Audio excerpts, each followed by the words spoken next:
Hi everyone, thanks so much for joining me today. My name is Keely and I'm the owner here of Love Hope Adventure, where I blog about the marriage relationship, intimacy of marriage, and how you can go deeper with your spouse. And today I'm talking about what I would consider to be the biggest challenge of being a stay-at-home mom. And that is this: validation. Just feeling like the role you have in life and the role you play in life is valid. And I have seen so many moms struggle with this. I've struggled with myself. I continue to struggle with it. So it's not like something that goes away when your kids get older, but just feeling valid by what you do. And I think that there's a lot of reasons that you don't feel like the job you're doing is worth it or valid or whatever. There's a lot of reasons for that. And I think sometimes people's responses can definitely be a difficulty for you. I don't know about you, but if people ask me what I do, oftentimes I feel completely misunderstood because, first of all, I am a stay-at-home mom. I homeschool. I am a homeschool mom, and I am a work-from-home mom. And I do all of these different things. And if at any point somebody says to me, what do you do? Well, I'm a stay-at-home mom, and I have a business, and I homeschool. And people are like, what? They start backing up, like, I do not think I could do that, ever. Like, I could not do that. And people's responses make me feel, oftentimes, that what I do is not valid. If I was a doctor, and somebody said, what do you do? I'm a doctor. They'd be like, oh, yay, that's great. Good for you. I'm this. I'm a teacher. Or I'm this thing or that thing. Well, because the thing is that the roles of being a stay-at-home mom or a homeschool mom or a work-from-home mom, those things aren't very well defined or maybe understood by our culture. And so people just immediately start putting up defenses. I don't know if it's like a guilt thing or if it's look, I can't have an intelligent conversation with you anymore because I don't have any clue whatsoever what you do. See, I've been to doctors, but I've never been a stay-at-home mom. Or seen what that looks like, or I've never been a homeschool parent, so I don't know what that means, and I don't know how to keep this conversation going, so I'm going to shut it down. Or maybe they have felt a fair share of, I don't know, picking on by the people in that camp, because, hey guys, we got mommy wars going on for a reason, right? This school of camp says that you're a bad parent if you don't homeschool your kids, and this school says you're a bad parent if you homeschool your kids. So we're kind of fighting against each other, but it can make us feel like what we do is invalid because people don't understand what we do. I mean, shoot, I don't know about you, but some days I don't even understand what I do. It's like, what'd you do today? Somebody asked me earlier, how's your day going? I'm like, well, let's see. So far, I've cleaned boogers off the wall. I have helped my oldest child do everything he has to do in life because he's on crutches and broke his foot. And let's see, I worked a little bit on a project, and I homeschooled the kids, which is a totally unexplainable type of answer. I homeschooled the kids. I'm not going to try and get into detail about how I've read this thing and did this test or set the timer 500 times so that the kids will do their work and sent everybody outside because we couldn't take it anymore. I mean, right? Like, there are days when I'm not even sure what I'm doing. Another reason why you don't feel valid in your job as a stay-at-home mom is that there's no real concrete compensation. If I were a child care worker doing the exact same thing that I'm doing here at the house, but I'm doing it at a center with 25 other kids, at the end of the week, I'm going to get this piece of paper that says, you earned this work for this work. But as a stay-at-home mom, I mean, what am I getting at the end of the week? Nothing. There's nothing. I mean, sometimes my kids say thank you. People try to maybe validate the work by saying, oh, well, your kids say thank you or they love you or whatever. Like, I honestly do not think kids have any clue what you're doing for them until they're grown and they're doing it themselves. I mean, those thanks are very, very, very far off in the future. Not saying they won't say thank you now at some point, but the compensation for what you're doing seems so minimal, if there's anything whatsoever. So it makes you feel less valid because you're like, well, gosh, I mean, what if I just put them in school, or what if I just send them to the child care place, or whatever, whatever the reason. I see people agreeing with me here today on Facebook Live because why this is so relatable. And I have struggled with it for years and years and years myself, and I used to be part of MOPS groups when I had kids that were of that age. Everybody in the MOPS group, same issues, same struggles, just don't feel like what they are doing is making any type of difference whatsoever. It's like, I didn't sign up for this.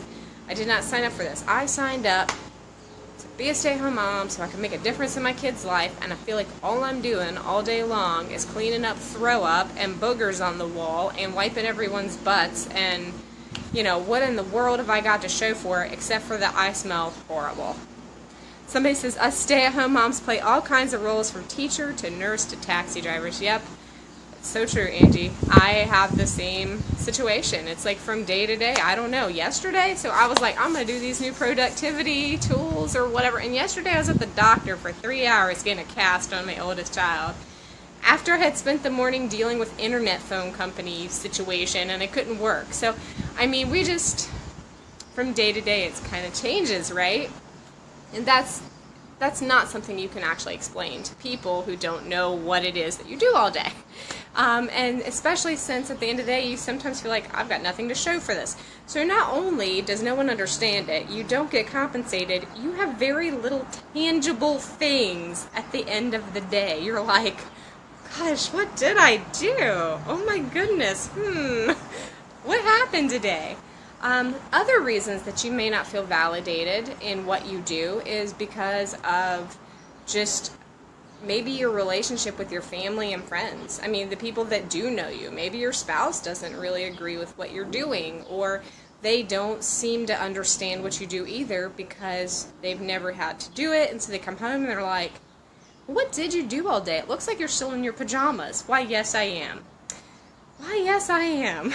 This is that kind of day. Look, if Austin comes home and I'm in my pajamas, he would clear the full schedule and be like, okay, what happened? What's wrong? Because I always get up and get dressed. And if I am in pajamas when he comes home, well, that would be a red flag that the day went horribly, horribly wrong. So that's just something I'll put out there for me. But there's not a lot that you can see that you produce. And I think that's a huge challenge for us as moms because it makes it more difficult for us to keep going on those hard days. When you have those days where you're like, I am failing at mom, I'm failing at life, everything around me is just kind of falling down. I have spent all day long putting out these little fires all throughout the house. I gotta go run lunch to my child at school. I've got to take this one to the doctor. The dog just puked all over the floor. Oh my gosh, there is no clean underwear in this entire house. When did this happen? Because your kids are changing 500 times a day, and you don't even know when this is occurring, but the laundry's piling up. Guys, this happens to all of us. Those are the things that are part of the job. They are kind of annoying and frustrating and absolutely funny to laugh at, but it's really hard to keep pushing through all of that when you don't know if what you're doing is actually worth it. If I'm at a job where I don't really like the task at hand, it's not something that I want to do, I'm going to push through it anyway, because why? Friday is coming. Payday is coming. I'm going to get my money. But with motherhood, with staying at home with your kids, with homeschooling, those kinds of things, you don't really get that payoff right away. And so how do you keep pushing through those difficult days? How do you keep going when it seems everything's falling down around you, because you're like, look, I've got nothing on the horizon. My spouse is going to come home from work and I am not going to get a break. I'm going to have to do the cooking and the cleaning and the organizing of the kids, and maybe we'll get to spend some time together as a family, and then I've got to head everyone to bed and get up and do it tomorrow. And so it's not even like a job where you clock out and you come home and you do something different. Listen, my dog is upstairs barking, and I came out here so that I didn't get disturbed. Yet she's up there. But how do you recover from that? Because you gotta have your reasons of why you're doing it. And there are days, somebody says, oh my gosh, you're speaking right into my soul. I'm so glad you chose this topic. You're not the only one who feels this way, Angie, because lots of women feel this way. Lots and lots and lots.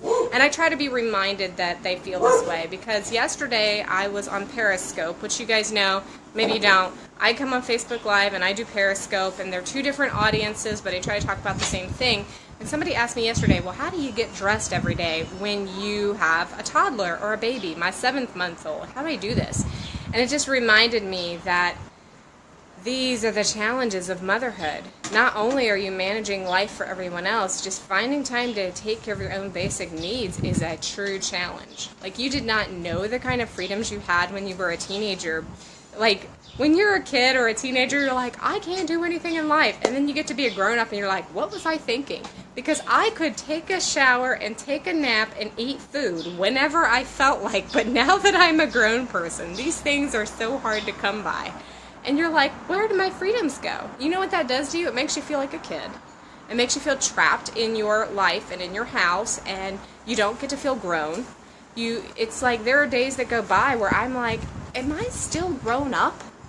Like, or did I revert to my teenage years? Am I just a babysitter? Am I just a housekeeper? I mean, what is it? And guys, you know, I work from home, and I've been successful in what I do from home, and I'm so thankful for that. But even still, I struggle with validation in my work from home job because people don't get it. It's like, what do you do for a living? Well, you know, I'm an online marketer and a blogger, and like, whoa, I'm suddenly too stupid to talk to you. So because I can't admit that I have no idea what that means, I'm just going to be like, oh, I don't think I could ever work from home. Or what do you do? Or that just seems so, yeah. You know, this is the kind of responses I get. There are 3 questions I hate. What do you do all day? Where do your kids go to school? And what do you do for a living? And I'm like, I don't want to talk to you anymore. Can we maybe just talk about what color your nails are or how you got your hair done? Because you don't want to have this conversation with me. This is me all the time, guys. So how do you get some of that validation back? How do you push through on those days? Well, first of all, you need a friend or some type of community that gets you. And I know that is hard to come by. You know why? Because we're all sitting here in our houses, and everybody who does identify with us has the same exact life, and they're sitting in their houses in pajamas. Somebody says the worst is when you're being told that being a stay-at-home mom isn't a job, which is total bullcrap, and that does make you feel less valid. It is totally a job, because if it wasn't, we wouldn't pay child care workers to take care of our kids. Well, if instead of paying someone else to do that for me, I'm going to do it. We wouldn't pay house cleaners to come in and clean our houses if that wasn't a job, right? So that's always my defense to people, like, hey, you know, frankly, I can't afford to leave the house because I can't afford to pay someone else to raise my kids for me. If you can, great. Good on you. But I can't do that. I don't have a skill that will bring in enough money to offset that cost. So that's kind of my response. Like, I don't have another solution here. But what you need is community. And it's difficult because, like I said, you're chilling in your house and you're like, well, where's all my friends at? I am so thankful for the digital age for this reason. And I'm not saying to replace your human connection. You need to find time to go do play dates as much as you can, which gets very, very hard when your kids get older. It's when I've struggled with this the most ever since my kids have gotten older because there is so much going on for them, and I'm struggling to find that time and that balance. But the good thing is that they are older, and I can leave them and with their dad, and I can go places. And I just encourage you to find a friend that you can go out with on occasion. Can you afford to do that? Maybe not. So what do? Y'all brew yourselves a cup of coffee and go sit in a car somewhere and be done. You know what I mean? Just get with other people. If there are groups you can be a part of, I was a part of MOPS for many years when my kids were young enough for me to do that. And that was super helpful to me. Be a part of groups at church, if there's like women groups at church, or maybe there's meetups that you can go to. Maybe you can just call a friend on the phone. If you're in the unfortunate situation where all your friends work and you don't, and so they're at work while you're at home, then I just encourage you to take your time at home to get everything you can possibly get done, and then go out with them on occasion during the week. Maybe once a week or once every other week or whatever it's going to take. Because you need that community. You need that validation. You have to have something that you're working towards, something that you're looking forward to doing. If you don't have any kind of rewards set up for yourself, then it is going to make it more difficult. So say, I'm going to get these things done this week, and on Saturday, or on Sunday, or whatever day of the week, I am going to go get a cup of coffee with my friend. If I don't have no friends, I'm going to go get a cup of coffee by myself, and I'm going to sit there and I'm going to look on Facebook or call someone on the phone or whatever. You've got to have some things that you're actually working towards that look like a break or relief to you. You also need to, as much as you can, leave the house if you can. I know if you got babies and they're napping all day. Look, when my kids were babies, I felt like we never got to leave the house. Because the morning naps and afternoon naps and bedtime, and I'm like, all day long, somebody's asleep. And then once they get up, I have approximately 2 hours to feed them, clean up all their poop, and get out the door and get back before they go back to sleep. It was very frustrating and difficult. And those were challenging times. We didn't have the communication quite like we have now. Like, I didn't even have internet in my house when the kids were younger. When my oldest children were younger, we didn't even pay for internet. We didn't have it. I mean, that was a time when people didn't even, like, always have it in their home. And so we did without it. Having the internet made so much available and open to me. I have so much more community because I can get on Periscope and Facebook Live. Look, guys, this is my community as much as yours. So when you show up, you're community for me, I'm community for you, you're community for one another. I'm not the only blogger out here doing this. You can always follow Crystal Payne at The Money Saving Mom. She does it. Stacy at Humorous Homemaking. She gets on there. And guys, we provide community for one another. That is so important. I also encourage you to just get on the same page with your spouse about it. If you can have your spouse in your corner about what you're doing and feel validated about what you do with your spouse, then you can just block all those haters. Anybody who's got anything negative to say or seemingly negative, maybe they're not trying to, like, get on you, but maybe their response is not appropriate. You know, for example, one of my very best friends is a dentist. If someone comes up to him and says, "What do you do for a living?" He says, "I'm a dentist." And their response is typically, "That's great. I'm a teacher." Or "I'm a whatever." But when you start saying, "I'm a stay-at-home mom," the responses of the appropriate responses go out the window. Like, I could never do that. Like, I didn't ask you if you could do that. The appropriate response here is that you tell me what you do.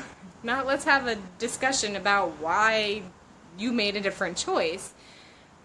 That might not be an attack against you. So try not to see it as that. Try not to take things as attacks against you when you're feeling insecure about something. Really have the discussion with the person. Hey, are you trying to tell me that what I'm doing isn't valid? Or, I mean, could you maybe just tell me what you're doing?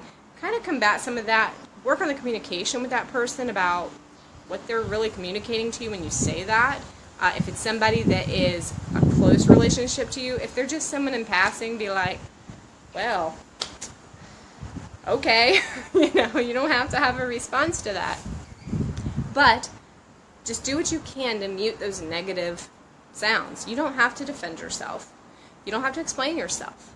As long as you have that person in your corner, whether it's your spouse, if you're not married, someone else, if it's not your spouse, I encourage you to work hard to communicate with them. But in the meantime, find someone else that's in your corner that can get behind you and help encourage you on those difficult days. Maybe it's a blogger. Stacy over Humorous Homemaking, she was doing this just yesterday, just like what to do when your day sucks and how to recover from that. And I was just like, yeah, that's all kinds of people. You get up, you have this idea of what your day is going to be like, and then it's something completely different. And you go, oh my gosh, how do I recover from this? How do I handle this? And she had some great advice on her scope. So you can always check out Stacy. She has a lot of great things to say, lots of encouragement, and she's always got a baby on her hip too, so she's sitting right there doing it. And I've been there too, guys. I was working online with kids on the toilet potty training and trying to write and do all this stuff, so we've all managed it. Another thing that you can do to feel more valid in your job is to write down lists of what you're accomplishing in the day, so that when you get to the end of the day and you're like, well, what did I do? You have a list. And I'm not talking about the things that seem like they would be important. If you spent 5 hours potty training your child, please put that on the list, because that is part of your job. That is what you're doing. What did I do today? Oh, that's right. I took my son to the bathroom for 5 straight hours so he'd poop on the toilet. I've been there. That is you producing things. So that will help you gain perspective. That'll help your spouse gain perspective if they're not sure what you're doing all day long. And give yourself those rewards at the end of the week or the day or whatever, something that you can work towards. It's okay if you let the housework go a little bit so that you have me time. And I published this article on Love Hope Adventure this morning or last night about how I used to get ready with toddlers in the house. And you know, one of the things I said was I just let housework go.